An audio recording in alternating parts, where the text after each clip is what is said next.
মেদিনীপুর লোকসভা কেন্দ্রের বিজেপি প্রার্থী অগ্নিমিত্রা পালের সমর্থনে নির্বাচনী প্রচারে মেদিনীপুরে এসে পৌঁছলেন হিন্দি চলচ্চিত্র জগতের অভিনেতা মিঠুন চক্রবর্তী। এদিন মেদিনীপুর শহর লাগোয়া কুইকোটা হেলিপ্যাডে অবতরণ করেন তার হেলিকপ্টার। জানা গিয়েছে, মেদিনীপুর শহরের কালেক্টরেট মোড় থেকে প্রার্থী অগ্নিমিত্রা পালকে নিয়ে রোড শো করবেন মিঠুন চক্রবর্তী। তবে হেলিপ্যাডে নেমে সাংবাদিকদের মুখোমুখি হয়ে তিনি বলেন, বিরোধী দলের প্রার্থী তার মতো প্রচার করবে, আমরা আমাদের মতো প্রচার করব। ব্যক্তিগতভাবে কারো নিয়ে মন্তব্য করতে চাননি তিনি। তবে রামকৃষ্ণ মিশন ইস্যুতে তিনি বলেন, যা হচ্ছে তার ফল কিন্তু খুব খারাপ হবে।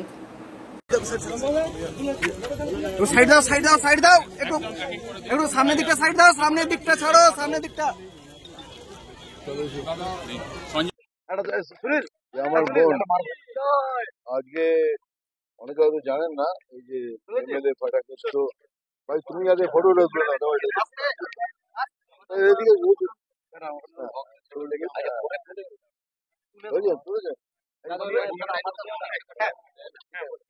ওই তো জানেন না, এমএলএ ফাটাকেষ্ট থেকে যত যত বই আছে আমাকে সাজাতো এই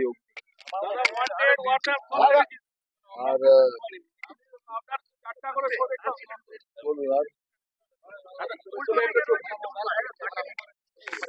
জুনও দেখুন, জুন অন্য পার্টি, ও ওনার মতো করবে, আমরা আমাদের ব্যক্তিগত কাউকে কোন কারো জবাব।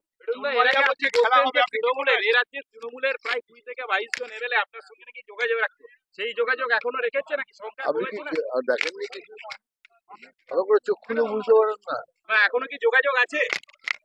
যোগাযোগ এখন একটু কম, কারণ এখন ইলেকশন চলছে।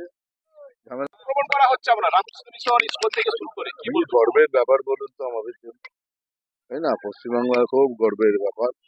এর ফল কিন্তু খুব খারাপ হবে, তার জন্য অপেক্ষা।